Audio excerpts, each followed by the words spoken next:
Hello दोस्तों, आज बात करने जा रहे हैं पिरामिड्स के बारे में। बताने जा रही हूँ आपको कुछ ऐसे अमेजिंग से फैक्ट्स पिरामिड्स के बारे में जो शायद आपने पहले कभी नहीं सुने होंगे और जिन्हें सुनकर आप शॉक हो जाएंगे। 1879 में पिरामिड्स के बाहर से एक आदमी गुजर रहा था। उस आदमी के सामने अचानक से एक जैकल आ जाता है। आदमी अपने आप को बचाने के लिए उस जैकल को पत्थर मारता है और वो जैकल पिरामिड में बने एक छोटे से सुराग में चला जाता है।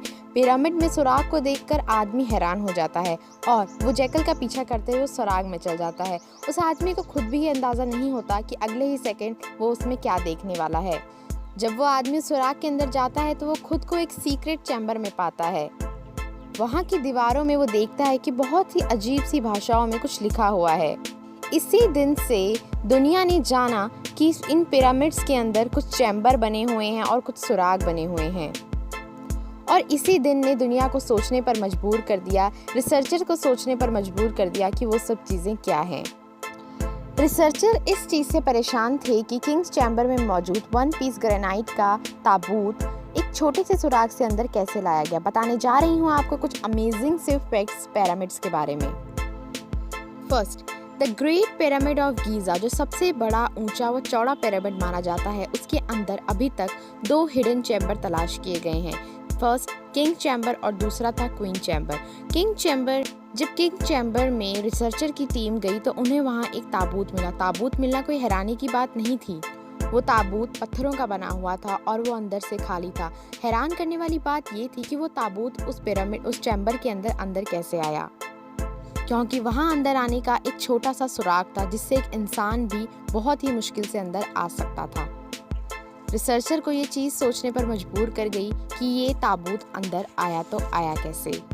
बहुत सी सर्च के बाद ये पता चला कि पहले किंग चैम्बर अंदर से बनाया गया और फिर ये ताबूत बनाया गया और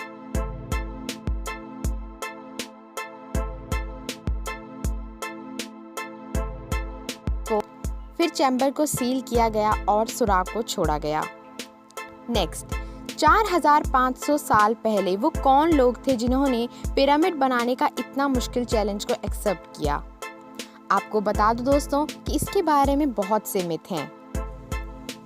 कहा जाता है कि इजिप्शियंस ने उन लोगों से ये पिरामिड्स बनवाए जो इजिप्शियंस नहीं थे, जो उनके गुलाम थे। जोर ज़बरदस्ती से पत्थर तोड़वाना, भारी वजन उठवाना, ये सब उन गुलामों से करवाया गया। दूसरा, कहा गया कि बहुत सौ साल पहले एलियंस धरती पर आए और उन्होंने ये पिरामिड्स बनवाए। रिसर्चर्स की बहुत सी सर्च करने के बाद इन थ्योरीज को रिजेक्ट कर दिया गया और इन थ्योरीज को गलत साबित कर दिया गया। जब रिसर्चर्स ने सर्च किया तो उन्होंने पाया कि वहाँ मजदूरों के कंकाल और हड्डियाँ मिली। उन हड्डियों और कंकालों की सर्जरी की गई थी। उन्होंने कहा कि ये लोग गुलाम नहीं हो सकते क्योंकि इन सभी का time to time medical treatment हुआ है और पुराने समय में गुलामों पर इतना ध्यान नहीं दिया जाता था, उन्हें मेडिकल फैसिलिटीज़ नहीं दी जाती थी। नेक्स्ट, जब ये गलत साबित हो गया कि एलियंस ने ये पिरामिड्स नहीं बनवाए और ना ही गुलामों ने ये पिरामिड बनाए हैं, ये साबित हो गया कि ये पिरामिड मजदूरों ने बनाए हैं। लेकिन सवाल ये उठता था कि ये कितने मजदूर थे, कितने मजदूरों ने मिलकर एक पिरामिड को बनाया होगा। आज के समय में अगर हम कोई प्रोजेक्ट शुरू करते हैं तो इंसानों से ज़्यादा वहाँ पर मशीनें काम करती हैं और ये प्रोजेक्ट 4 से 5 साल तक पूरा हो जाता है। लेकिन उस समय में ना तो लोगों के पास मशीन्स थी और ना ही मॉडर्न टूल्स थे, तो कितने ही मजदूर एक पिरामिड को बनाने में लगे होंगे। रिसर्चर की सर्च करके पता चला कि एक पिरामिड को बनाने में 1 लाख से भी ज़्यादा मजदूर लगे थे। ये मजदूर पूरे मुल्क से बुलाए गए थे। नेक्स्ट, इन पिरामिड्स को बनाने का क्या मकसद था। 23 लाख पत्थरों से बना एक पिरामिड, इनका बनाने का मकसद क्या था। इन पिरामिड्स को बनाने का कोई तो मकसद रहा होगा इजिप्शियंस का, सीक्रेट चैम्बर का कोई तो मकसद रहा होगा। रिसर्चर्स ने कहा, एक्सपर्ट्स ने कहा कि मम्मीज को दफनाने के लिए तो इतना तामझाम इजिप्शियंस ने नहीं किया होगा, कोई खास मकसद तो ज़रूर रहा होगा कि उन्होंने इतने बड़े बड़े पिरामिड्स बनवाए। मकसद ये था कि वो इंसानों को खुदा बनाना चाहते थे। इजिप्शियंस जो थे वो ये मानते थे कि इंसान मरने के बाद तारा बन जाता है और उनका ये मानना था कि वो इंसान मरने के बाद भी अपने परिवार और अपने मित्रों के काम आए, इसलिए उनको पिरामिड्स में दफना दिया जाए। और वो दीवारों पर लिखे गए रिलीजियस लैंग्वेज की मदद से अपने मकसद को हासिल कर पाएँ। और यही उनका बिलीव था। पिरामिड्स बनने का असली मकसद क्या था, ये अभी तक किसी को पता नहीं चला है। नेक्स्ट, एशियन इंजीनियरिंग की इस हिस्ट्री के एक बार फिर से एक्सपर्ट्स को सोचने पर मजबूर कर दिया।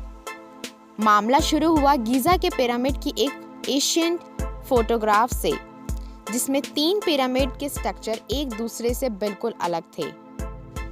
ये मालूम नहीं हो पा रहा था कि 4500 साल पहले उन मजदूरों ने, जिन्होंने इतनी सफाई से और इंच इंच कर लेवल चढ़कर पिरामिड को बनाया, उनसे ये इतनी बड़ी गलती कैसे हो गई।